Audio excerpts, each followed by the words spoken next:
문학을 배운다는 것은 나에게 향기를 입히는 것이다. 안녕하세요. 학우 여러분께 마음의 한 권을 전해드리는 아나운서 김정우입니다. 마음의 한 권은 세계적 권위를 가진 문학상이죠. 노벨문학상 수상작가와 작가의 대표작을 통해 사고의 폭을 넓히는 인문학 라디오입니다.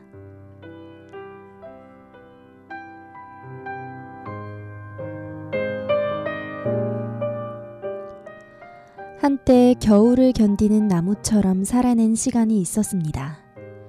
그래서 봄이 얼마나 좋은 시간이고 긴 그리움인지 잘 알고 있습니다. 숲에서 온 편지를 쓴 김용규 작가는 봄을 좋은 시간이자 긴 그리움으로 표현하고 있습니다. 학우 여러분들에게 개강이란 긴 그리움이었나요? 그렇지 않다면 오늘의 저자 주제 사람하고의 눈먼 자들의 도시를 통해 삶의 의미를 되돌아보는 봄 같은 시간 보내셨으면 합니다. 그럼 노래 한 곡 듣고 저자 사람하고의 삶을 들여다보죠.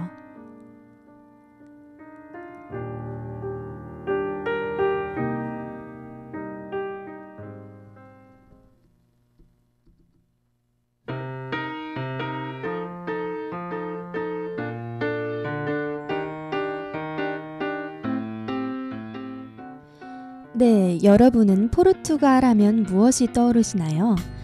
저는 포르투갈 하면 역사적으로 신항로 개척을 통한 해양 왕국, 스포츠 분야에서는 레알 마드리드의 호날두 선수가 생각나는데요.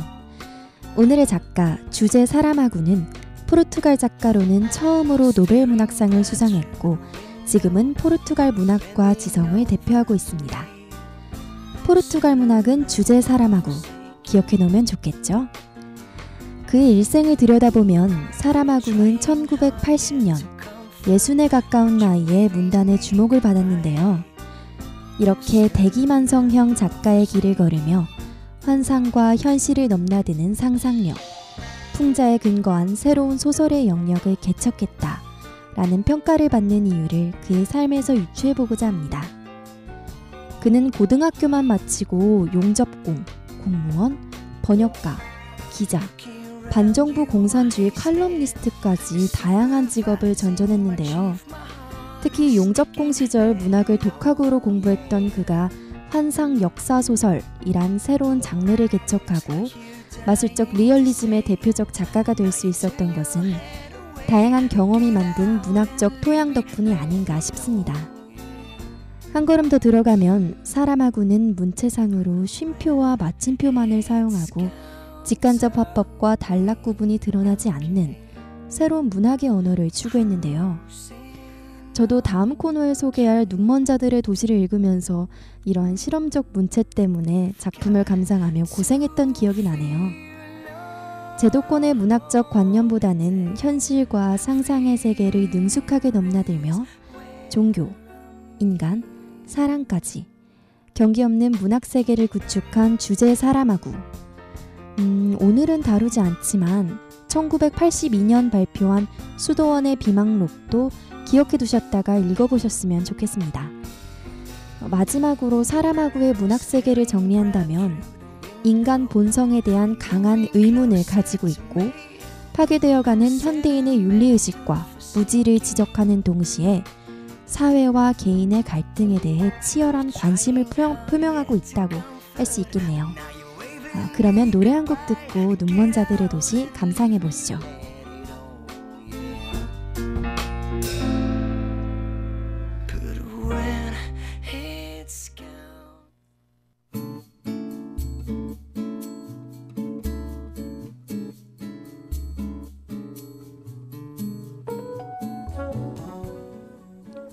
네, 이번 코너에서는 눈먼 자들의 도시에 대한 감상과 집중 포인트에 대해 이야기 나눠보겠습니다. 먼저 간단하게 작품을 소개해드리면 한 남자가 신호를 기다리며 차 안에 있다가 아무런 이유 없이 눈이 멀게 됩니다. 그런데 이 눈 머는 현상이 부서지는 파도처럼 급속도로 퍼져나가고 세상에서 안과 의사의 아내를 제외한 모든 사람이 실명합니다. 나를 제외한 모든 사람이 눈먼 세상 상상해 보신 적 있으신가요?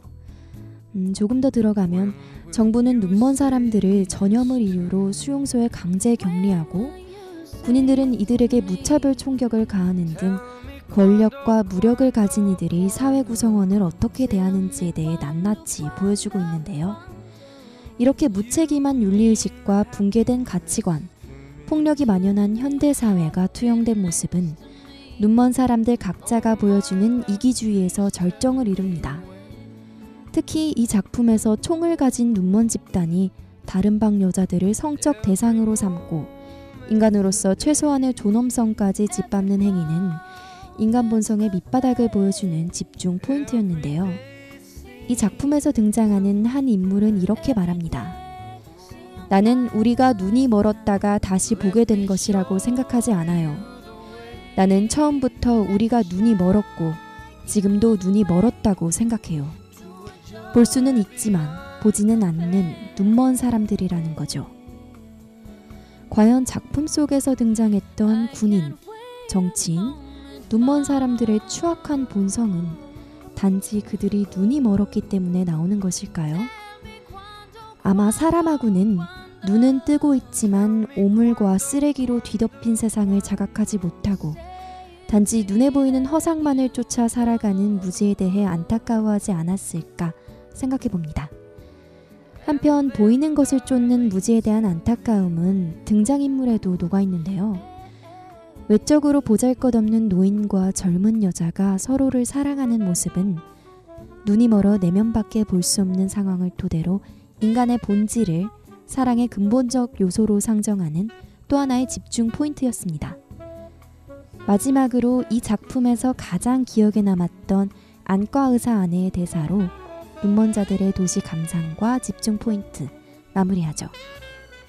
그녀는 마음이 고요한 가운데 자신 역시 눈이 멀기를 바랐다. 사물의 눈에 보이는 거죽을 뚫고 들어가 내적인 면까지 다다를 수 있기를, 그 눈부신 불치의 실명 상태에까지 다가갈 수 있기를 바랐다.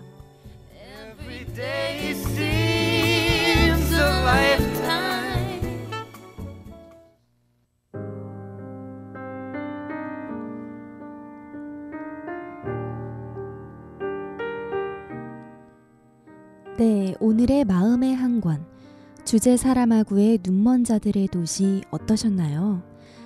이 소설을 관통하는 하나의 맥을 짚는다면 우리가 가지고 있는 것을 잃었을 때야 비로소 가지고 있는 것이 무엇인지를 깨닫게 된다 라는 사실인 것 같습니다. 이런 말이 있죠. 나를 성숙하게 만들었던 것은 가진 것이 아니라 가지지 못한 것이었다. 내가 이룬 것은 나를 행복하게 만들었고 내가 이루지 못한 것은 나를 성숙하게 만들었다. 존재는 존재대로, 부재는 부재대로 각자의 의미를 품고 있었다. 가지지 못한 것은 성숙으로, 이룬 것은 행복으로 느끼며 산다면 가지고 있는 것을 잃었을 때 지혜롭게 넘길 수 있지 않을까 생각해 봅니다. 다음 주 목요일 저녁 이 시간에는 윌리엄 골딩의 파리 대왕으로 마음의 한 권 진행할 예정인데요. 오늘 하루 마음의 한 권과 함께 해주셔서 감사합니다. 지금까지 제작의 김수민, 진행의 김정우, 기술의 박효인이었습니다.